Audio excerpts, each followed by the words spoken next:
You've been mayor for 4 years now. You've been reselected to run again. Has it been what you've expected?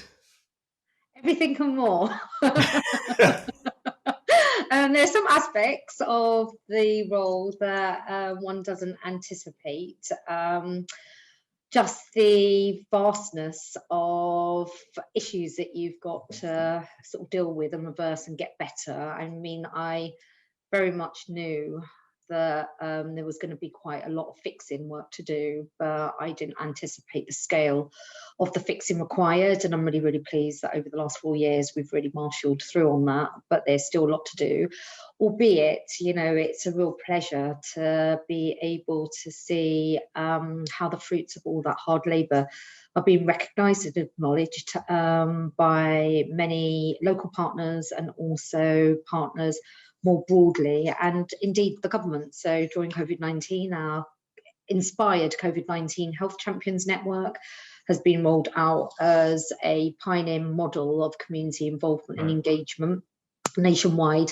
And most recently, we were allocated the highest Levelling Up grant award that represented the totality of £40 million that we bid for, and we had the highest allocation in London, and London was allocated £65 million and we got £40 million of that. So that clearly is a demonstration that as the mayor of Newham, working with a great stellar team here and my cabinet, we're getting something right, and that's reflective of a really ambitious agenda which is progressing really well.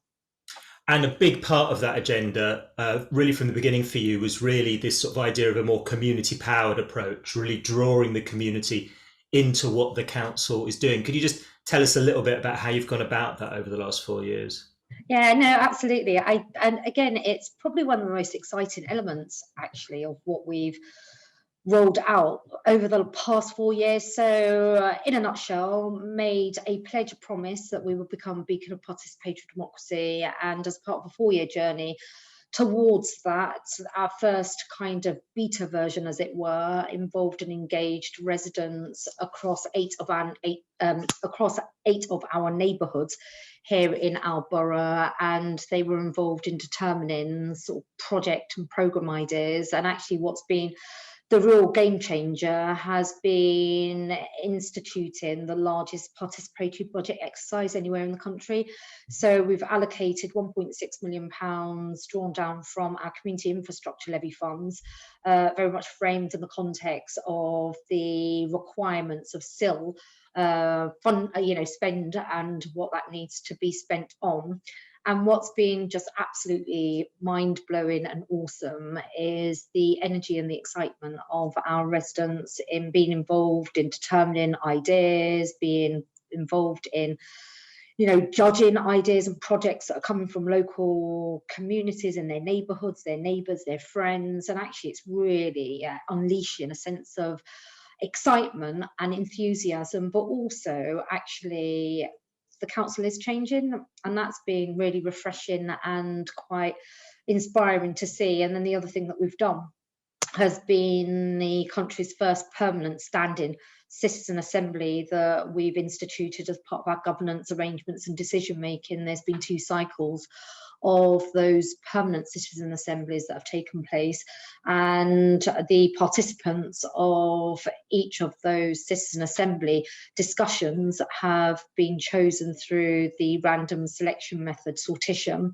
and they've been engaged in some really important policy areas that have resulted in some quite credible recommendations. And one was green in the borough, the other one was a 15-minute neighbourhood, and how we can really manifest that through changes to our local planning system, because we're currently undertaking a review of our local plan, but also just the way in which we organise as a council and where that council front door sort of resides. Is it in big offices at the edge of the borough? No, it needs to be at the heart of communities. Right.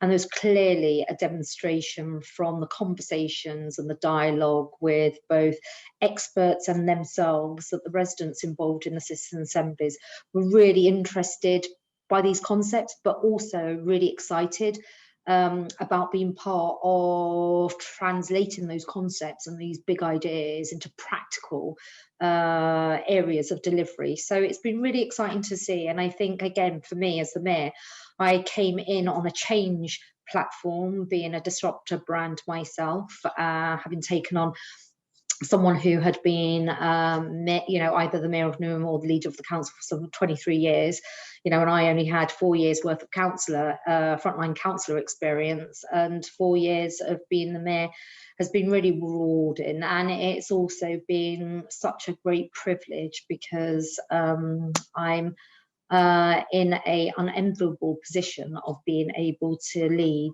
and be the political leader of a borough in which I grew up in. Fantastic. And why do you think working in that way is so important? Why do you think it's important that residents and communities get a voice beyond just the standard model of turning up at elections and voting? Because we are collectively facing some of the most significant challenges in our lifetimes. COVID-19, global pandemic. Who would have known 4 years ago, any leader that would be contending with a global pandemic, let alone any elector? But we had to work together, and also with climate emergency.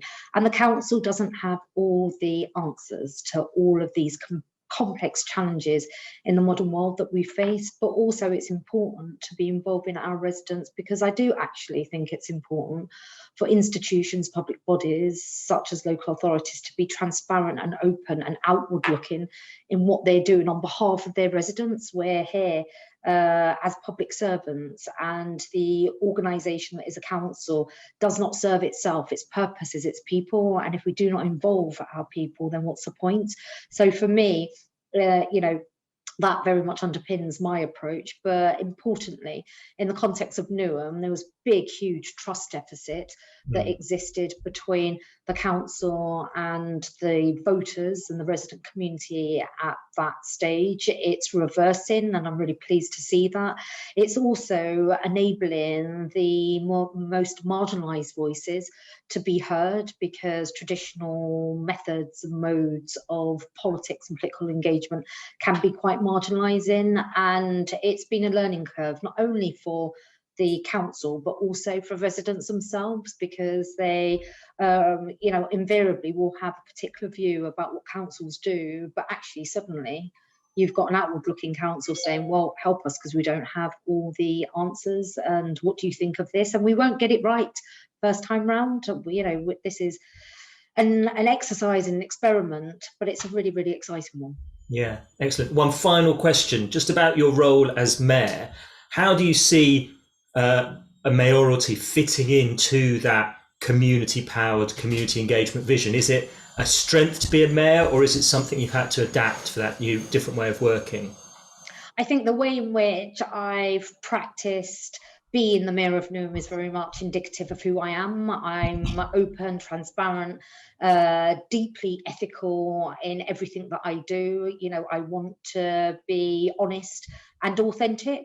So that has played a large part in how I've practiced being the mayor. And inevitably, you're also, as a politician, albeit I don't necessarily see myself as a traditional politician. I remember being asked that same question a couple of years back, and I talked actually in the language of, I see myself as a social activist, because that's where my roots lie, as someone who is a woman of colour, who is from the immigrant family, part of the diaspora, and campaigning is in our blood, campaigning for our rights and fighting to be heard. So that social activism for justice, for equal rights, will never leave me as a person of colour, and it very much bleeds into what I do and how I practice as the mayor. And I think that in effect answers your question. It doesn't matter what the governance system is, it's about the state of mind that you deploy as a leader, be it a leader of a political party, a leader of a council, leader of a community group. If you're open, involving, participatory in your hard wiring, then that is going to be infectious, and that is going to be very inspiring to people. And there will be some people that want to just follow how politics has been done in the past and for years and years and years. And I always encourage people to be open to shift away from their comfort zones. So I think there's a lot for establishment politics and establishment politicians to learn, and sometimes it's about also recognizing that politics ultimately is about wanting to change the world for the good and to drive forward changes that help people. And there is a innate humanity about that, and being human in your politics and your political practice is also fundamental. Fantastic. Well, really lovely to speak to you, and Likewise. really looking forward to hearing you speak at our Stronger Things conference next week. Yeah. See you then. Take Me care. too. Thank you very much. See you, Adam. Bye.